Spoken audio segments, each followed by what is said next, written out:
Avant la vidéo Affaire Aliko Dangote et la mafia économique black, je vous donne les clés pour reconnaître ces Africains ou ces Afrodescendants qui détestent leur négritude ou africanité. Après cette vidéo, nous parlons du comment ensemble on peut faire beaucoup plus d'argent. Choisissez ce que vous regardez. Blaf, bonjour, Africains, Africaines, Afrodescendants, Afrodescendantes, je vous salue.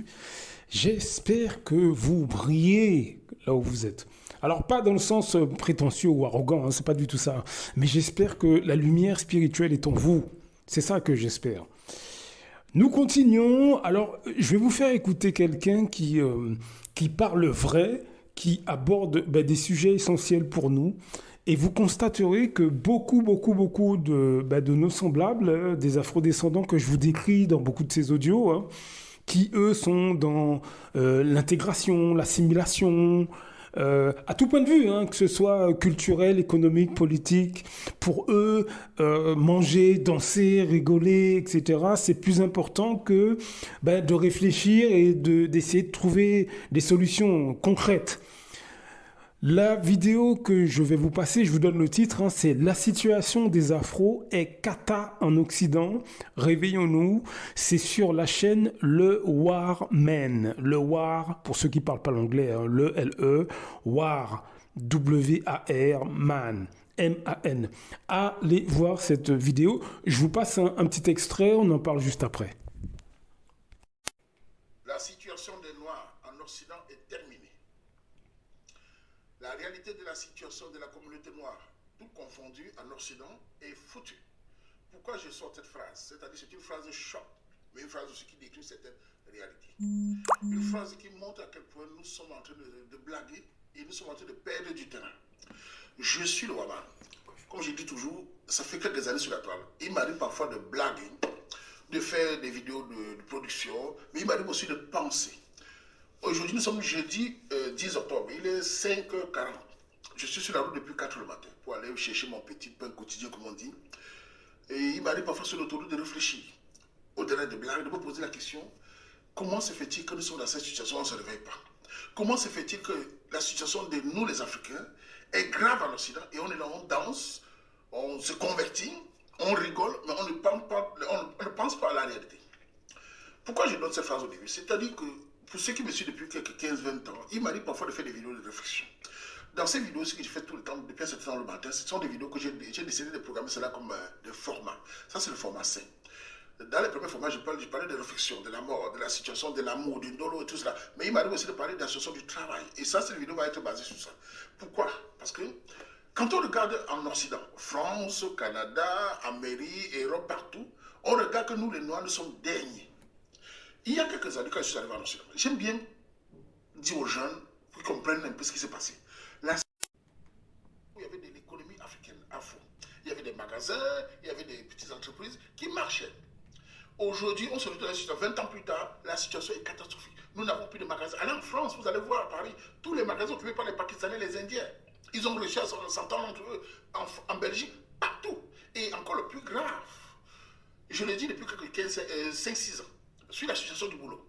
Nous les Noirs, allons-nous rester des gens qui marchent avec des CV?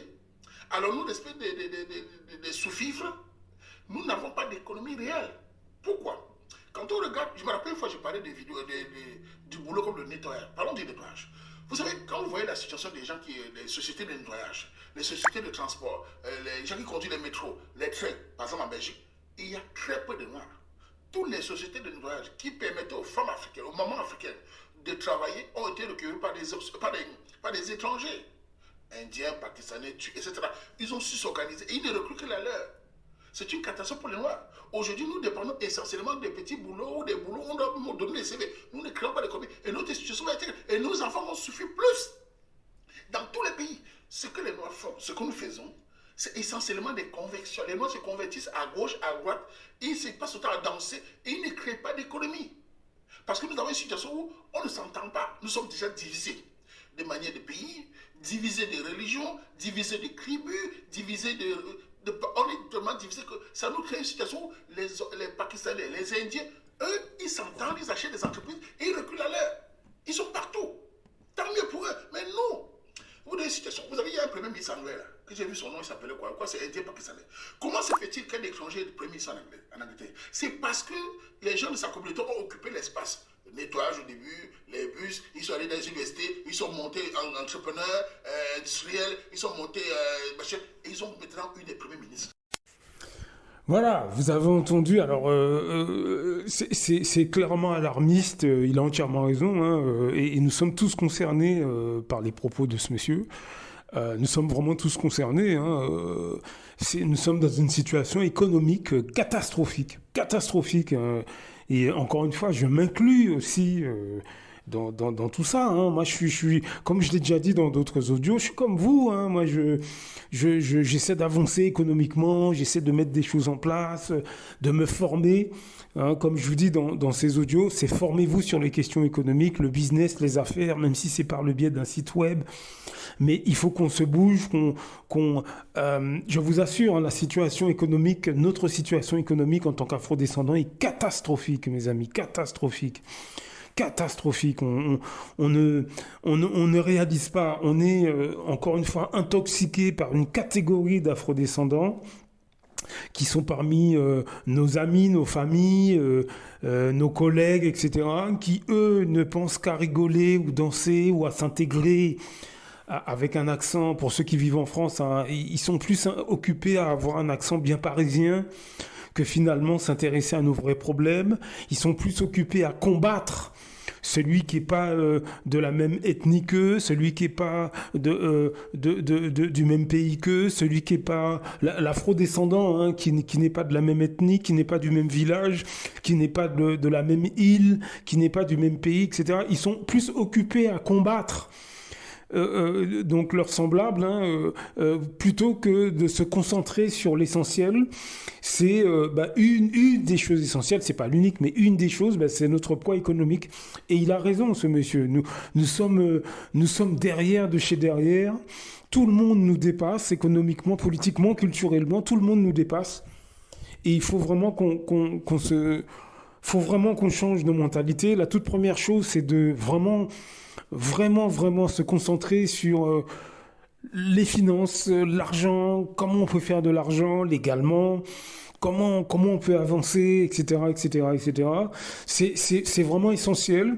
Et aussi qu'on apprenne à se distancier de ces afrodescendants qui, eux, comme je l'ai dit, hein, dans cette conversation et comme dans beaucoup d'autres audios, qui, eux, sont pour l'assimilation, eux veulent être clairs de peau, eux veulent être américains, eux veulent être dans la religion, eux veulent être dans les églises ou les salles de prière, je sais pas comment ils appellent ça, tous les dimanches.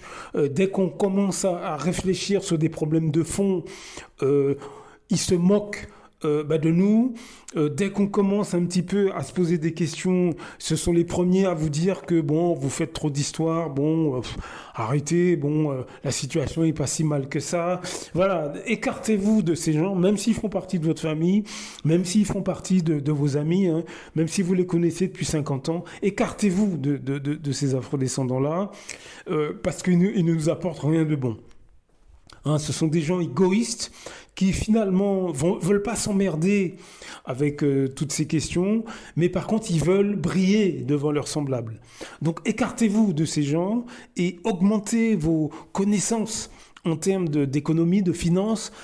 Par exemple, essayez d'avoir un budget, comment gérer un budget, comment investir, comment lancer une petite entreprise, par exemple, hein, comment acheter de l'immobilier, comment acheter des terrains.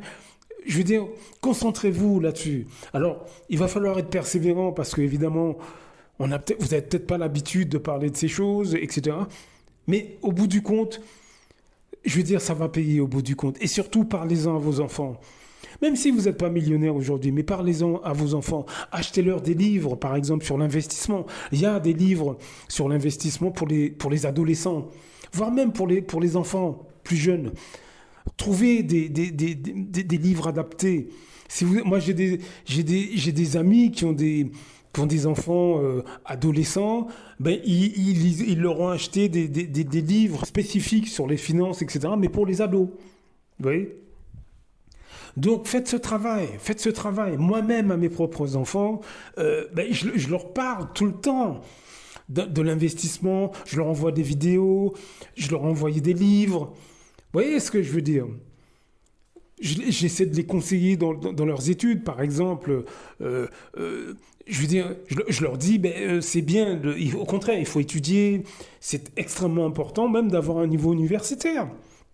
C'est très important, mais pensez à l'investissement aussi. Hein. Vous pouvez tout à fait choisir un cursus universitaire, mais qui rejoint à un certain niveau l'investissement, que ce soit immobilier, que ce soit business, que ce soit... Bref, voilà, c'est ce que je dis à mes enfants. Pourquoi? Parce que moi, toutes ces questions, tout ce dont je vous parle là, moi c'est sur le tas hein, que j'ai commencé à ouvrir les yeux. Ça m'a mis du temps. Hein. C'est pas un truc là, je vous en parle là facilement, mais ça m'a mis du temps avant d'ouvrir les yeux.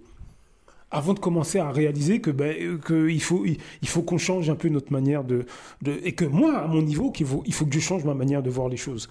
Donc je vous invite à faire exactement la même chose. Pensons économie, pensons argent, pensons business pour nous et pour nos descendants. Blaf! À très bientôt.